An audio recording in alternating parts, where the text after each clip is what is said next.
êtes bel et bien sur Bénin Business 24. Bienvenue au journal de la mi-journée. Voici le sommaire. L'hypertension artérielle est de plus en plus diagnostiquée chez les adolescents. Le phénomène s'explique par la fréquence croissante du surpoids, créant un risque d'insuffisance cardiaque. Comment la prévenir? C'est à savoir dans un instant. Et puis la valorisation des plantes et des feuilles traditionnelles pour en faire du thé est une mission que se sont assignés certains jeunes entrepreneurs. Restez avec nous pour savoir comment cela est fabriqué.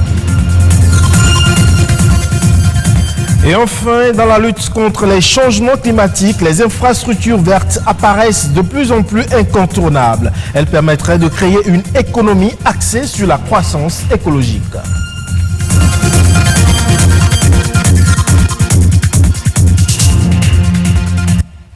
Et vous le savez, aujourd'hui, 8 novembre, c'est une date spéciale pour le monde de l'imagerie médicale qui célèbre la Journée internationale de la radiologie. Cette date fait référence au jour où le physicien allemand Wilhelm Conrad Röntgen a découvert l'existence des rayons X en 1895 et mis en évidence le rôle de l'imagerie médicale dans la médecine moderne. Le 8 novembre est donc le moment idéal pour célébrer la radiologie, reconnaître les nombreuses innovations de la recherche qui ont révolutionné la médecine moderne, produit de grands sauts technologiques et permis des soins efficaces et efficients à travers des vies sauvées. Et on reste dans le domaine médical pour parler cette fois-ci de l'hypertension artérielle. Cette maladie qui se caractérise par une élévation de la pression artérielle. Cette pathologie qui était associée au vieillissement est de plus en plus diagnostiquée chez les jeunes de moins de 40 ans. Or, faire de l'hypertension avant 40 ans augmenterait le risque d'accident cardiovasculaire. Quelles sont donc les causes de l'hypertension artérielle chez les jeunes? La réponse dans cet élément. J'ai découvert que j'avais l'hypertension à 21 ans. À l'image de cette jeune fille, de nombreux jeunes souffrent aujourd'hui de l'hypertension artérielle. La prévalence de cette pathologie chez les personnes âgées de moins de 40 ans est d'environ 15% au Bénin. L'hypertension est une affection qui peut survenir à tout âge. Il y a même des nouveaux-nés qui naissent avec des malformations qui vont entraîner une élévation de la pression artérielle. Au-delà de 14,9 de pression artérielle, tout patient est déclaré hypertendu. Les habitudes alimentaires et le style de vie sont quelques facteurs qui peuvent provoquer l'hypertension chez les jeunes. L'alimentation va favoriser l'élévation de la pression artérielle. Ça, c'est une chose indéniable. Une alimentation anormalement riche en sel, en matière grasse et en sucre industriel va favoriser l'élévation de la pression artérielle et va favoriser également une augmentation importante du poids. La colère et le stress permanent sont quelques facteurs de risque sur lesquels on peut influer pour être à l'abri du mal. Darlene l'a compris bien plus tard. Les médecins ont relevé comme facteur principal la nervosité.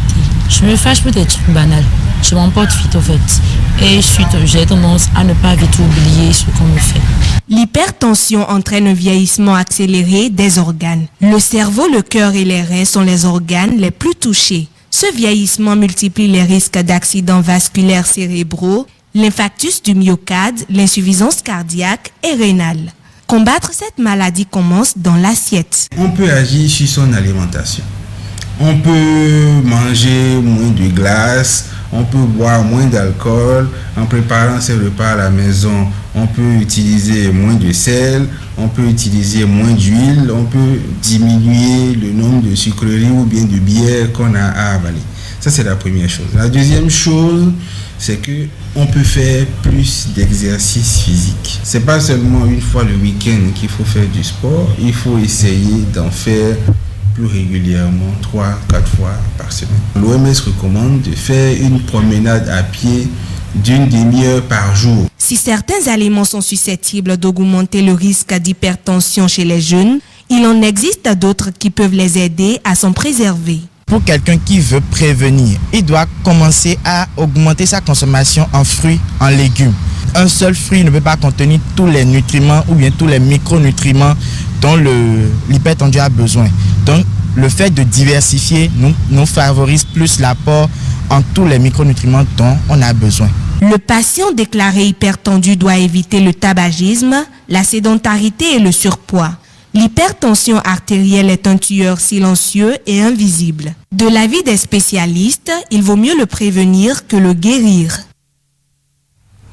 Et pour prévenir l'hypertension artérielle, il est aussi conseillé de faire des infusions. Un domaine d'ailleurs dans lequel s'illustrent de nombreux jeunes innovateurs béninois qui mettent sur le marché une gamme d'infusions fabriquées ici au Bénin. De quoi s'agit-il concrètement et comment les consommateurs apprécient-ils ces infusions? Suivons plutôt. Le marché a été un peu réticent au départ parce que le Béninois n'a pas l'habitude de consommer du thé après le repas par exemple. On a l'habitude de prendre des boissons fraîches. Le second défi a été de mettre dans la tête des Béninois que le thé importé n'est pas forcément de qualité supérieure à ce que nous proposons ici. Pourquoi? Parce que quand vous prenez une infusion made in Bénin, par exemple, vous avez dans la même infusette, vous pouvez trouver de la menthe, du gingembre, du clou de girofle. Vous voyez, il y a une synergie de bienfaits et une synergie de saveurs. Donc forcément, au niveau du goût, vous n'avez pas le même effet. C'est beaucoup plus agréable à boire et beaucoup plus agréable à... Déjà, au niveau de la saveur, de la senteur, vous voyez déjà la différence entre ce qui est importé et ce que nous produisons chez nous. Les infusions made in Bénin n'ont pas d'additifs, n'ont pas de conservateurs. Parce que l'additif et le conservateur dénaturent un peu en fait ce que nous voulons valoriser, la plante. Donc la plante est fournie et proposée à son état pur. Le mode de conservation, c'est le séchage des plantes, de tout ce que nous mettons dans le processus de fabrication. Pourquoi? Parce que le séchage permet de déshydrater la plante. Et c'est l'eau qui permet en fait, qui favorise la dégradation, la purification des plantes. Donc lorsqu'on enlève l'eau, lorsqu'on déshydrate correctement, comme cela se doit à l'eau, lorsqu'on fait le séchage de façon professionnelle, la plante dure dans le temps. Il n'y a pas de risque sanitaire à craindre parce que si vous avez un mal de gorge par exemple, vous me direz que vous allez prendre du gingembre et du citron. Et là, vous ne me parlerez pas de dosage. On sait qu'à coup sûr, ce sont des ingrédients naturels qui n'ont pas d'effet néfaste sur la santé, mais tout de même, pour les infusions, puisque nous sommes des spécialistes, nous avons un dosage que nous respectons par infusette afin qu'il n'y ait pas de problème d'indigestion ou d'intolérance à l'un ou l'autre des ingrédients. Et puis, investir aujourd'hui dans les infrastructures vertes serait essentiel pour créer une économie axée sur la croissance écologique. Les infrastructures vertes étant un ensemble d'écosystèmes naturels basés sur une croissance propre et le respect des engagements en matière de changement climatique. Jules Akoyekou et Amandine Anyamboussou nous en disent un peu plus.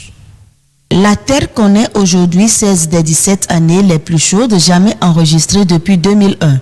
Selon la NASA, la lutte contre les changements climatiques est une priorité mondiale et l'installation des infrastructures vertes apparaît comme une solution.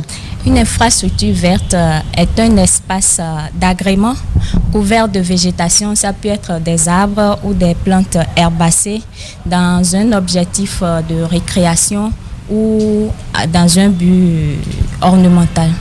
Il fait plus chaud aujourd'hui qu'avant, ainsi de suite.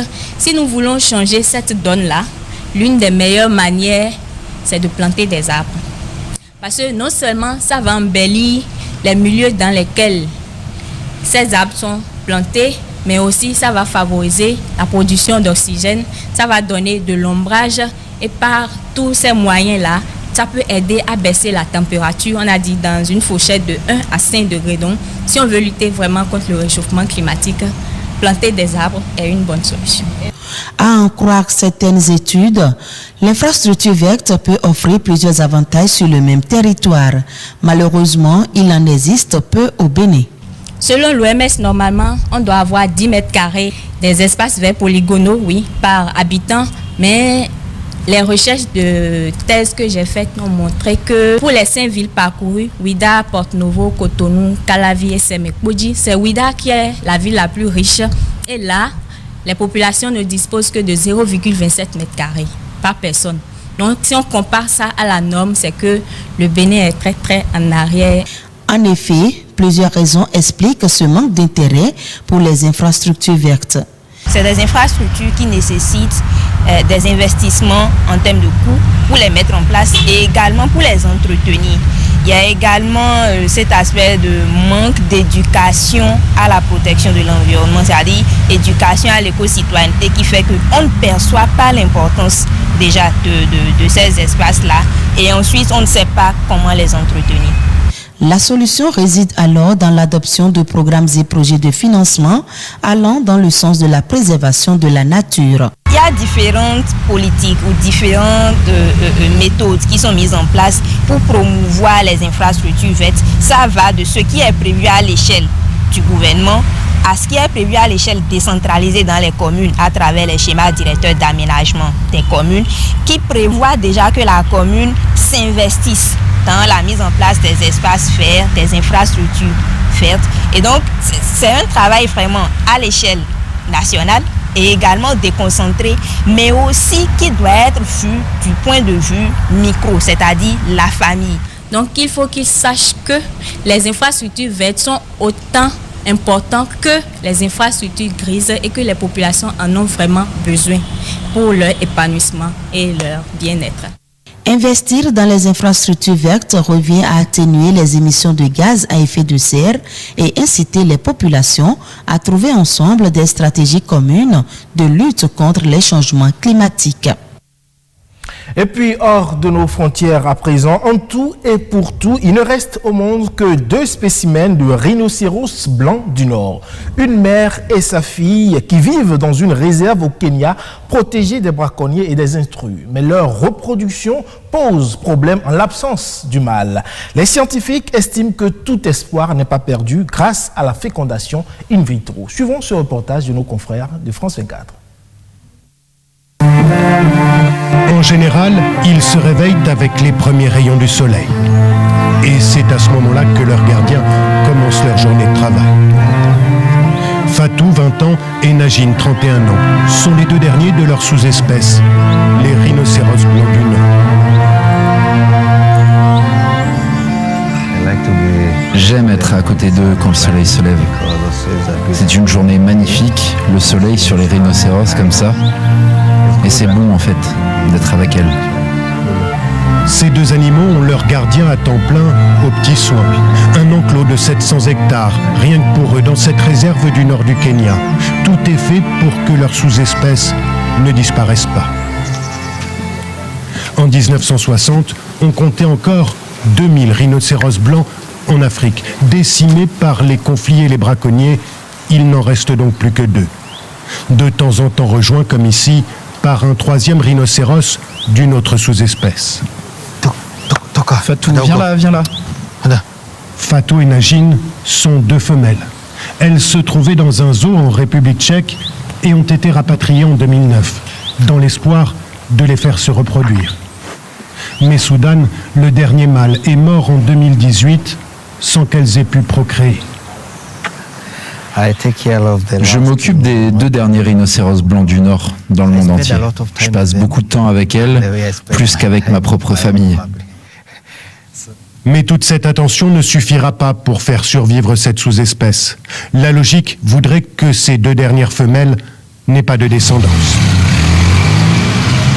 Mais voilà, un homme refuse cette fatalité. Samuel Moutilla est le conservateur de la réserve d'Olpejeta.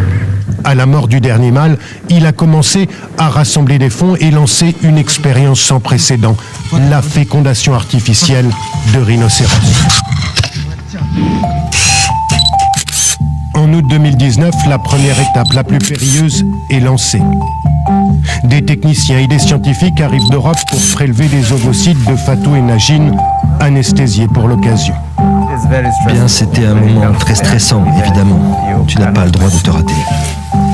10 ovocytes en tout ont pu être récupérés puis fécondés dans un laboratoire en Italie avec du sperme prélevé sur des mâles avant leur mort.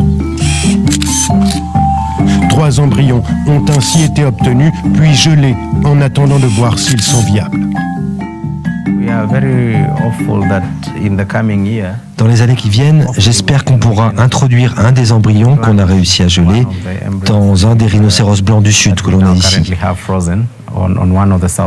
Mais après ça, il y aura encore 18 mois de grossesse avant de peut-être avoir un bébé. Il y a au moins 2 ans avant que cela n'arrive.